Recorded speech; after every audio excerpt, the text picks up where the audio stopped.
सब व्रतों में सर्वश्रेष्ठ श्री एकादशी व्रत है। समस्त विश्व में कोई ऐसा नहीं जो एकादशी व्रत की महिमा न जानता हो। एकादशी का प्रादुर्भाव और एकादशी जी की जो महिमा है उसके विषय में थोड़ी चर्चा करते हैं। सतयुग में शंखासुर का पुत्र मुर नामक दैत्य हुआ। शंखासुर को भगवान विष्णु ने मार डाला। इससे मुर को बड़ा दुख हुआ। इसका बदला लेने के लिए वो वन में जाकर मुर दैत्य घोर तपस्या करने लगा। उसके तपस्या से संतुष्ट होकर सर्व सामर्थ्यशाली भगवान ब्रह्मा जी उसके समीप आए और उससे कहा कि तुम वरदान मांग लो। ये सुनकर मुर दैत्य बोला कि हे वरदाता नाथ, देवता, दैत्य, मुनि, मनुष्य, शिव, विष्णु और बड़े बड़े लोकपाल, दिक्पाल, जहां तक आपकी सृष्टि है, मुझे कोई समर में ना जीत सके ना कोई मार सके, ऐसा वरदान दीजिए। इतना उसने तप किया मुर दैत्य ने कि भगवान ब्रह्मा को विवश हो करके ऐसा ही हो तथास्तु, ऐसा ही हो कहना पड़ा। अब ब्रह्मा जी ऐसा कह करके अपने लोक को चले गए। अब जो असुर है वो वर पा करके बड़ा बलवान हो गया। जिस लोकपाल के पास जाता ललकार कर उसे परास्त कर देता, क्योंकि मर सकता नहीं। ब्रह्मा जी ने ऐसा वर दिया है। लोकपालों को जीतकर समस्त लोकों पर अपना उसने अधिकार कर लिया और समस्त लोकपालों के पद पर वो दैत्यों को नियुक्त करता। दैत्य सदैव विपरीत भावना वाले समस्त ब्राह्मणों को, भक्तों को, गाय को, ऐसे सब संतों को सताना, मारना, काटना, महान अत्याचार मुर दैत्य के द्वारा फैल गया। दुखी होकर के समस्त देवता भगवान शंकर जी के पास गए। भगवान शंकर जी सबको आश्वासन दिए, क्योंकि वो कल्याण स्वरूप है। जब जब कोई भारी विपत्ति पड़ती है तो समस्त देवता महादेव जी के पास जाते हैं, फिर महादेव जी उपाय बताते हैं। जैसे समुद्र मंथन के समय हलाहल विष निकला तो किसी भी देवता की ताकत नहीं कि चख सके। महादेव जी के पास गए और प्रार्थना की तो आज भी भगवान शिव को नीलकंठ कहा जाता है, उसे धारण करते हैं। यद्यपि इनकी सेवा है सृष्टि का संहार करना, पर सृष्टि की रक्षा जहां कोई नहीं कर पाता वहां ये करने के लिए बुलाए जाते। हलाहल विष पीने के लिए किसे बुलाया गया? इन्हीं को तो बुलाया गया। सब देवताओं ने भगवान शंकर से कहा हमारी रक्षा करो।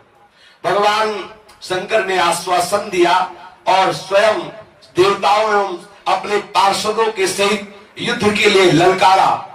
मुर दैत्य ने बहुत भयंकर युद्ध किया, लेकिन युद्ध में विजय मुर दैत्य की हुई, क्योंकि आशीर्वाद है भगवान ब्रह्मा जी का। अब देवताओं ने देखा दैत्यों की तो प्रबल सेना बढ़ती चली आ रही है। अब भगवान श्री हरि का स्मरण किया, भगवान विष्णु का कि हे नाथ, आप ही अब रक्षा कर सकते हो। भगवान श्री विष्णु जी ने सुदर्शन चक्र का स्मरण किया और मुर दैत्य पर प्रहार किया। पर ब्रह्मा जी के वरदान प्राप्त होने के कारण भगवान के प्रिय पार्षद सुदर्शन ने उसको ऐसे घूमकर परिक्रमा करते हुए आकर भगवान के हाथ पर विराजमान हो गए, क्योंकि ब्रह्मा जी भगवान श्री हरि के ही अंश से प्रकट हुए। वरदान की मर्यादा रखने के लिए सुदर्शन चक्र जी समीप से जाकर वापस आ गए, लेकिन मुर दैत्य को मारा नहीं। अब तो हाहाकार मच गया कि अब ये प्रलयंकारी दैत्य जब भगवान शिव के वश में नहीं हुआ, बड़े बड़े लोकपालों को अपने अधीन कर लिया और भगवान विष्णु का सुदर्शन चक्र भी वापस हो गया, अब क्या होगा? सब देवता भगवान विष्णु से प्रार्थना करने लगे। भगवान श्री हरि अद्भुत लीला विहारी है। भगवान विष्णु युद्ध छोड़कर भाग चले। मुर दैत्य ने देखा कि सबका मुखिया तो भाग पड़ा, इसको हम जिंदा छोड़ेंगे नहीं। वो गदा लेकर भगवान का पीछा किया। मुर दैत्य ने भगवान भागकर बद्रिका आश्रम में गए और एक बड़ी ही गहरी एकांतिक गुफा में जा छिपे और अत्यंत श्रमित हुए निद्रावश से प्रतीत होने लगे। मुर ने गुहा में प्रवेश करके दहाड़ लगाई, कहाँ है? भगवान विष्णु को संबोधन किया, कहाँ है तू? उसी समय भगवान के हृदय से एक दिव्य शक्ति प्रकट हुई और वो शक्ति कन्या के रूप में प्रकट होकर अपने परम तेज एवं दिव्य आयुधों से एक क्षण में मुर दैत्य को मार गिराया। क्षण में दैत्य को मार गिराया। भगवान विष्णु के हृदय से एक दिव्य शक्ति प्रकट हुई, जिसने कन्या रूप धारण किया और अपने दिव्य शक्ति से उस मूर दैत्य को क्षण मात्र में सेना से नाश कर दिया। उसी समय देवताओं ने पुष्पों की वर्षा की और उस देवी की स्तुति की। स्तुति सुनकर श्री भगवान जग गए। भगवान विष्णु ने देवताओं से कहा, तुम किसकी स्तुति कर रहे हो, क्या हुआ? बोले, प्रभु आपके हृदय से ये कन्या प्रकट हुई और इसने सब दैत्यों का नाश कर दिया और मूर दैत्य को भी मार दिया। भगवान ने कहा कि ये कन्या जो हमारे हृदय से प्रकट हुई, ये एकादश तिथि को प्रकट हुई, 11 को, इसीलिए इस कन्या का नाम होगा एकादशी। और हे एकादशी, तुम अष्ट सिद्धियों और 9 निधियों की स्वामिनी होगी। तुम में इतनी सामर्थ्य होगी कि जो तुम्हारा व्रत रखेंगे उनके चरणों में मोक्ष लुटेगा।